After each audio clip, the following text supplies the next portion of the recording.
नमस्कार. TET plus सरळ सेवा विथ रुक्मिणी या चॅनलमध्ये मी तुमचं स्वागत करते. बघा, सायकोलॉजीची म्हणजे मानसशास्त्राचे आपले 10 ते 12 लेक्चर्स होत आलेले आहेत आणि आपण पूर्ण बेसिक मानसशास्त्राचं बघितलेलं आहे. त्याच्यामध्ये आपण मागच्या लेक्चरमध्ये ठरवल्याप्रमाणे पहिल्यांदा सुरुवातीला 5 प्रश्न घेत आहोत. तर ते पहिले 5 प्रश्न म्हणजे उपयोजनात्मक प्रश्न विचारण्याची पद्धत कशी आहे किंवा कसे टीईटीला प्रश्न येतात, हे 5 प्रश्न आपण सुरुवातीला बघणार आहोत. तर बघा, त्यातला पहिला प्रश्न आहे, खालीलपैकी बालकाच्या शैक्षणिक विकासाच्या दृष्टिकोनातून उपयुक्त असलेले सूक्ष्म गतिक कौशल्य खालीलपैकी कोणते? सूक्ष्म गतिक कौशल्य म्हणजे बघा, चढणे असेल. चढणे हे काही सूक्ष्म गतिक कौशल्य नाही. त्यानंतर हसणे आहे किंवा धावणे आहे. तर लेखन हे सूक्ष्म गतिक कौशल्य आहे. लेखन हे सूक्ष्म गतिक कौशल्य आहे.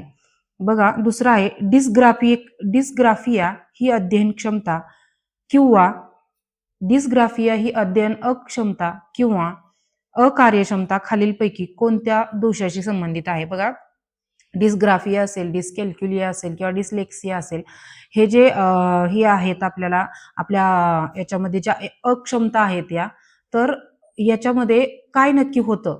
तर आता डिस्ग्राफिया असेल तर डिस्ग्राफिया म्हणजे काय? तर ग्राफ म्हणजे असं लक्षात ठेवू शकतो आपण की ग्राफ म्हणजे लेखन. तर लेखनामध्ये असलेला दोष म्हणजे डिस्ग्राफिया. त्याचप्रमाणे डिस्कॅल्क्युलिया याच्यावर देखील प्रश्न विचारतात, म्हणजे एक एक्झाम्पल देतात आणि हा कोणता डिस्लेक्सिया आहे की डिस्ग्राफिया आहे, कोणता डिसऑर्डर आहे हे ओळखावं लागतं आपल्याला. तर डिस्ग्राफिया म्हणजे ग्राफ लक्षात ठेवायचा, जिथं लेखन क्षमता येते, लेखन क्षमतेच्या याच्यामध्ये असतो तो. त्याच्यानंतर डिस्लेक्सिया आहे. डिस्लेक्सिया हा वाचनाशी संबंधित आहे. डिस्लेक्सिया हा वाचनाशी संबंधित आहे. त्याच्यानंतर डिस्कॅल्क्युलिया, कॅल्क्युलेशन म्हणजे गणितामध्ये कॅल्क्युलेशन येतं, तसं आपण लक्षात ठेवू शकतो. डिस्कॅल्क्युलिया म्हणजे गणित. तर याचं उत्तर आहे बघा, लेखन क्षमता. डिस्ग्राफिया म्हणजे लेखन क्षमता.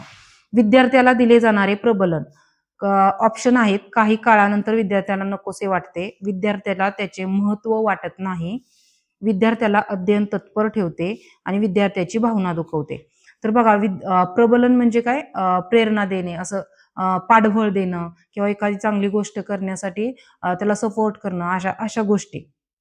तर जर शिक्षकांनी किंवा पालकांनी जर विद्यार्थ्यांना प्रबलन दिलं तर काय होईल? ते विद्यार्थ्यांना नकोसं वाटेल का? तर असं होणार नाही. आपण जे निगेटिव्ह सेन्सचे एक्झाम उत्तर आहेत, ऑप्शन आहेत, ते आपण काय करायचे? पहिल्यांदा काढून टाकायचे. असा जर प्रश्न आला तर त्याचे विद्यार्थ्यांना महत्व वाटत नाही. बघा, पहिली दोन्ही जे आहे ते निगेटिव्ह सेन्समध्ये ऑप्शन आहे, तर ते दोन्ही पहिले आपण डिलीट केले. त्याच्यानंतर विद्यार्थ्याला अध्ययन तत्पर ठेवते, म्हणजे अध्ययन तत्पर ठेवते म्हणजे काय? विद्यार्थ्याला शिक्षण घेण्यासाठी सतत तत्पर ठेवतं, म्हणजे ते अध्ययन चांगलं घडण्यासाठी मदत करतं. तर विद्यार्थ्यांच्या भावना दुखवतं. बघा, एखाद्यानं दिलेलं प्रबलन हे चांगल्या गोष्टीसाठी असतं, तर ते प्रबलन कधीही आपल्या भावना दुखावू शकत नाही. म्हणून उत्तर काय येईल? विद्यार्थ्याला अध्ययन तत्पर ठेवतं. पुढचं आहे बघा, एक विद्यार्थी टिंबटिंबने ग्रस्त आहे. एक विद्यार्थी टिंबटिंबने ग्रस्त आहे, त्यामुळे तो स्वा व ऑज आणि अनक्लिअर, न्यूक्लिअर व अनक्लिअर यामधील फरक ओळखू शकत नाही. म्हणजे तो स्वाला ऑज समजतो आणि न्यूक्लिअरला तो अनक्लिअर समजतो. तर हा आजार कोणता आहे किंवा हा दोष कोणता आहे? तर बघा, ऑप्शन आहे डिस्लेक्सिया असेल, डिस्ग्राफिया असेल, डिस्कॅल्क्युलिया असेल किंवा मतिमंदता असेल. बघा, मतिमंदतेचा याच्यामध्ये काहीही संबंध नाही. मतिमंदता हा ऑप्शन आपला पहिलाच निघून जातो. त्याच्यानंतर डिस्ग्राफिया, मी आत्ताच तुम्हाला सांगितल्याप्रमाणे डिस्ग्राफिया हा लेखनाशी संबंधित दोष आहे. डिस्लेक्सिया हा आपल्या वाचनाशी संबंधित आहे. म्हणजे बघा, एखादा विद्यार्थी स्वच्या जागी वॉज वाचत असेल किंवा न्यूक्लिअरच्या जागी अनक्लिअर वाचत असेल, तर तो दोष कोणता आहे? तर तो डिस्लेक्सिया आहे. आणि त्याच्यानंतर डिस्कॅल्क्युलिया, गणितीय दोष. याचं उत्तर काय आहे? डिस्लेक्सिया म्हणजे वाचन दोष. 5वा प्रश्न आहे आपला, अध्ययनासंबंधीच्या अकार्यक्षमता सामान्यत खालीलपैकी कोणामध्ये अधिक आढळतात? तर बघा, मुलींपेक्षा मुलांमध्ये असं काही नसतं. मुलांपेक्षा मुलींमध्ये हे दोन्ही ऑप्शन निगेटिव्ह सेन्समध्ये जातात, ते येणार नाहीत. त्याच्यानंतर प्रज्ञावान विद्यार्थ्यांमध्ये ते असू शकत नाहीत. ज्या मुलांचे आई वडील या समस्येने ग्रस्त होते त्याच्यामध्ये बघा हा ऑप्शन करेक्ट आहे. कारण अध्ययनासंबंधीच्या अकार्यक्षमता ह्या पालकांकडून येत असतात. आई वडील जर स्वतः त्या समस्येने ग्रस्त असतील तर ते देखील आपल्या पाल्यामध्ये तेच दोष आपल्याला पाहायला मिळतात. आता बघा आजचा टॉपिक आपला आहे वाढ आणि विकास. आता वाढ आणि विकास याच्यावर 1-2 प्रश्न तुमचे टीईटीला ठरलेले असतात. तर वाढ आणि विकास हा टॉपिक चांगला असणं गरजेचं आहे आणि वाढ आणि विकास हे आपण अगदीच थोडक्यात बघणार आहोत. तर बाल विकासामध्ये वाढ आणि विकास कसं होतं? तर बघा बालकाचा जन्म झाल्यानंतर त्याची वाढ आणि विकास ह्या 2 गोष्टी घडत असतात.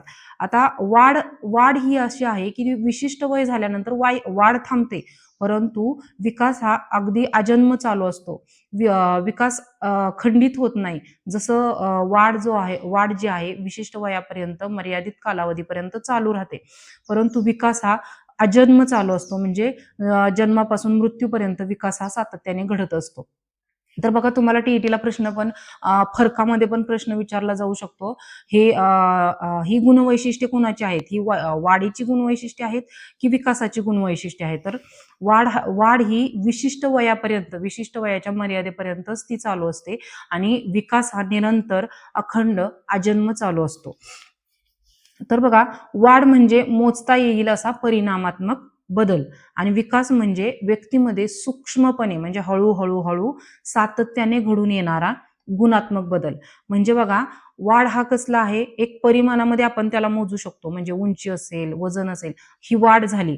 तर बघा ते आपण परिमाणामध्ये बदल घडत जातात आणि विकास जो आहे तो विकास गुणात्मक बदल घडवून आणतो. म्हणजे सातत्याने चांगल्या गोष्टी, वाईट गोष्टी यांचा संच करत पुढं अनुभवाने सातत्यपूर्ण चालणारी जी एक कॉन्सेप्ट आहे तिला आपण विकास म्हणतो आणि ती गुणात्मक प्रक्रिया आहे.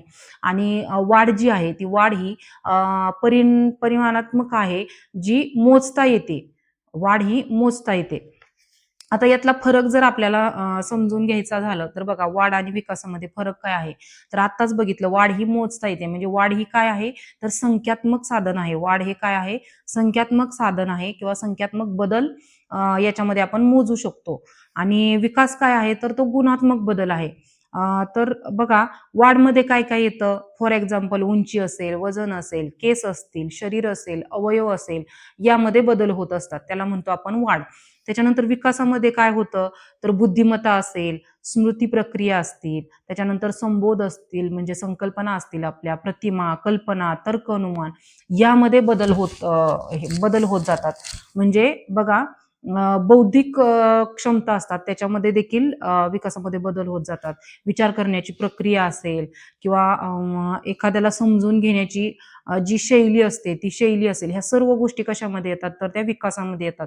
ह्या सातत्याने आणि अनुभवाने आपण पुढं आपल्यामध्ये डेव्हलप करत असतो. तर बघा वाढ आणि विकास ह्या 2 संकल्पना तुम्हाला लक्षात ठेवणं गरजेचं आहे.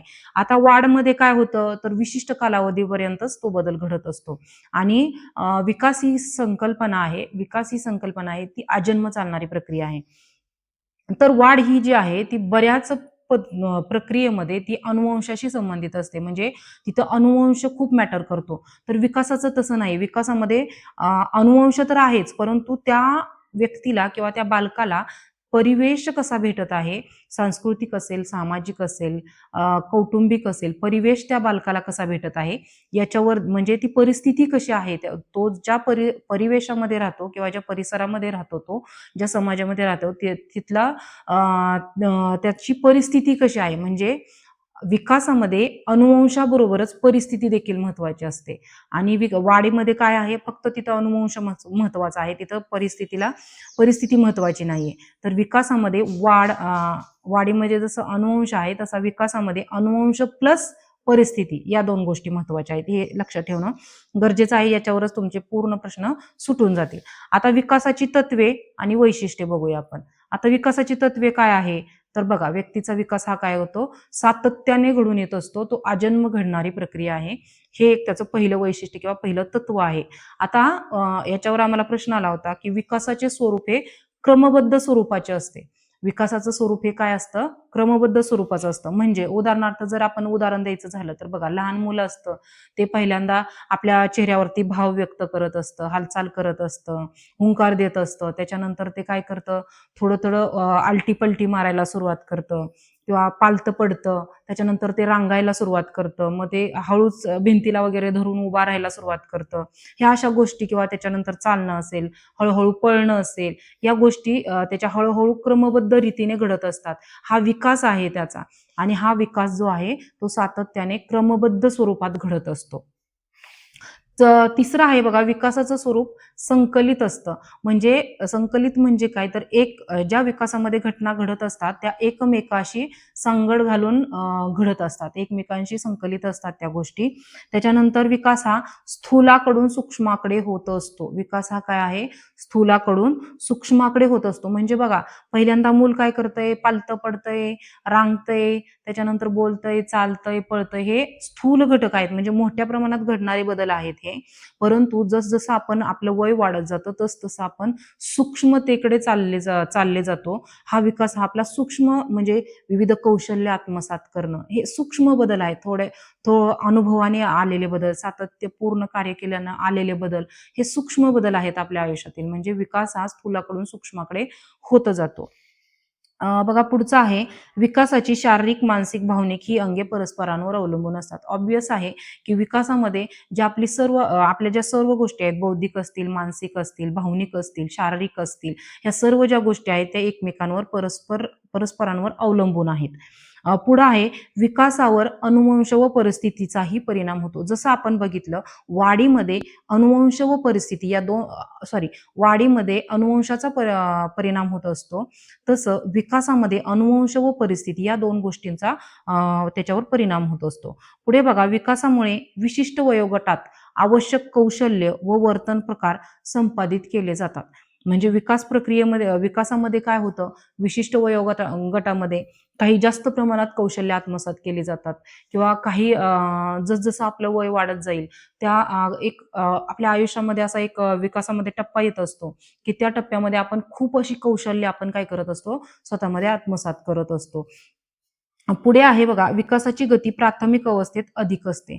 बरोबर आहे, विकासाची अवस्था ही सुरुवातीला खूप मोठ्या प्राथमिक अवस्थेत अधिक असते, म्हणजे खूप मोठ्या प्रमाणात घडत असते आणि जे आपण आपला विकास जसा पुढं पुढं होत जातो तेव्हा ती कमी कमी होत जाते. सूक्ष्मतेने ते बदल घडत असतात, म्हणून ते कमी प्रमाणात घडत जातात. सुरुवातीची जी प्राथमिक अवस्था विकासाची आहे तिथे विकास हा जलद गतीने घडत असतो. पुढे आहे बघा, विकास हा संश्लेषणात्मक असतो. म्हणजे कोणतीही प्रक्रिया होण्यापूर्वी शारीरिक, मानसिक, भौतिक जी कौशल्य आहे त्याच्यात सांगड घातली गेलेली असते. म्हणजे त्याच्यामध्ये योग्य प्रकारे सर्व गोष्टींचं संश्लेषण केलं जातं, एकत्रीकरण केलं जातं, त्याचं विश्लेषण केलं जातं. या सर्व गोष्टी विकासामध्ये आपल्याला पाहायला मिळतात. आता बघा, विकासाच्या खूप अवस्था आहेत, त्या अवस्था आपण पुढील लेक्चरमध्ये बघणार आहे. परंतु वाढ व विकासासंबंधी काही एक महत्त्वाची गोष्ट आहे. वाढ आणि विकास यांच्या अवस्थांसाठी कोणता निकष वापरला जातो? बघा, असा प्रश्न येऊ शकतो की वाढ व विकासाच्या अवस्थांसाठी निकष म्हणून काय वापरलं जातं? तर शारीरिक वय. आपलं जे शारीरिक वय आहे, 2 वय असतात, शारीरिक वय आणि मानसिक वय. हे असा देखील प्रश्न विचारला जाऊ शकतो की शारीरिक वय आणि मानसिक वय देतात, शारीरिक वय काढा किंवा शारीरिक वय देतात, मानसिक वय काढा. याचा फॉर्म्युला आहे, तो आपण पुढे जाऊन बघणारच आहे. तरी बघा, शारीरिक वय हा निकष वापरला जातो. वाढ आणि विकासाच्या अवस्थांचा अभ्यास करण्यासाठी शारीरिक वय हा निकष वापरला जातो, हे लक्षात ठेवणं गरजेचं आहे. बघा, पाठीमागं मी तुम्हाला सांगितलं होतं, वैकासिक पद्धतीमध्ये आपण जेव्हा बालविकासाच्या वर्तनाच्या अभ्यास पद्धती बघितल्या त्यावेळी आपण त्याच्यामध्ये एक वैकासिक पद्धती बघितली होती, ज्याच्यामध्ये मी तुम्हाला सांगितलं होतं की वैकासिक पद्धती ही खूप महत्त्वपूर्ण आहे आणि आपण ती पुढे जाऊन डीपली बघणार आहोत. तर वैकासिक पद्धतीमध्ये बघा, अर्नेस्ट जोन्स हे वैकासिक पद्धतीमध्ये खूप महत्वाचे आहेत. अर्नेस्ट जोन्स यांनी काय केलं, तर वाढ आणि विकासासंबंधी खूप दिवस त्यांनी संशोधन केलं. मग त्यांना आपल्याला जर बोलायचं झालं तर आपण त्यांना वैकासिक पद्धतीचे जनक देखील म्हणतो. त्या आधारे वाढ व विकासाच्या अवस्था त्यांनी मांडल्या आहेत. म्हणजे अर्नेस्ट जोन्स यांनी त्याचा दीर्घकाळ अभ्यास केला, वाढ आणि विकासाचा दीर्घकाळ अभ्यास केला आणि विकासाच्या खूप साऱ्या त्यांनी अवस्था मांडल्या. मग आता या अवस्थांचा अभ्यास आपण पुढील लेक्चरमध्ये करणार आहेत. पण बघा, तुम्ही लेक्चर व्यवस्थित करत जा, तुम्हाला सर्व कन्सेप्ट क्लिअर होतील. आता वाढ आणि विकासासंबंधी तुम्हाला दुसरं काही पाहण्याची गरज नाही किंवा दुसरं पुस्तक पडताळून त्यातून वेगवेगळ्या प्रकारची माहिती घेणं गरजेचं नाही, कारण या लेक्चरमध्ये मी पूर्ण माहिती देण्याचा प्रयत्न केला आहे आणि अगदी थोडक्यात, अगदी सूक्ष्म स्वरूपात आणि थोडक्यात तुम्हाला माहिती दिली आहे मी. तर बघा, याच्या बाहेर प्रश्न जात नाही, फक्त आपले उपयोजनात्मक प्रश्न सोडवण्याचं स्किल आपलं डेव्हलप करणं गरजेचं आहे. आणि त्यासाठीच मी सुरुवातीला मानसशास्त्र घेत आहे, जेणेकरून आपली बौद्धिक क्षमता किंवा आपल्या बुद्धीची जी बुद्धीमध्ये जे स्किल आपलं डेव्हलप झालं पाहिजे, जेणेकरून कोणत्याही प्रकारचे उपयोजनात्मक प्रश्न आले तर त्यातून निगेटिव्ह सेन्सचे आन्सर कशी मायनस करायचे आणि पॉझिटिव्ह सेन्समधून आपण कसं एक उत्तर निवडायचं, तर याचं एक स्किल येऊन जातं मानसशास्त्राचा सुरुवातीला अभ्यास केला तर. आणि ज्याचं मानसशास्त्र चांगलं आहे त्याला टीईटी अजिबात अवघड जात नाही. म्हणणारी लोक खूप म्हणतात की टीईटीचा निकाल 3-3.5% लागतो, अवघड आहे टीईटी. अवघड तर आहे, परंतु त्याचा अभ्यास आपण कसा करतो यावर देखील ते खूप महत्वाचं आहे. त्याच्यामुळे अभ्यास करा, स्वतःसाठी 1 तास द्या. नियमित शिक्षकांना देखील मी सांगते आणि ज्यांना भावी शिक्षक म्हणून लागायचं आहे त्यांना देखील मी सांगते, तुम्ही स्वतःसाठी 1 तास द्या. आपोआप तुमची टीईटी आता जून महिन्यामध्ये बघा, वेळापत्रक देखील पडेल तुम्हाला. जून महिन्यामध्ये तुमची टीईटी कंपल्सरी आहे. तर तुम्ही आत्ताच जर रीडिंगचे सब्जेक्ट कंप्लीट करून ठेवले तर तुम्हाला त्यावेळी रिव्हिजन करायला जास्त अवघड जात नाही. अगदी बेसिक क्वेश्चन असतात, परंतु त्याच्यातच आपले मार्क्स जातात. खूपच म्हणजे आता बघा, वाढ आणि विकास हा टॉपिक शिकवला मी. आम्हाला एक प्रश्न होता वाढ आणि विकासामध्ये, अर्नेस्ट जोन्स यांच्यावरती एक प्रश्न होता. त्याच्यानंतर विकास ही क्रमबद्ध अवस्था आहे. परंतु काही-काहींना वाटतं की जर वाचनच नसेल, त्याच्याबद्दल माहितीच नसेल, तर याचं उत्तर व्यवस्थितपणे देणं किंवा त्याच्यावर उपयोजनात्मक प्रश्न सोडवणं हे देखील आपल्याला डिफिकल्ट जातं. त्याच्यामुळं लेक्चर व्यवस्थित करत जा आणि आपल्या चॅनलला सबस्क्राईब करा, लाईक करा आणि शेअर करायला विसरू नका. धन्यवाद.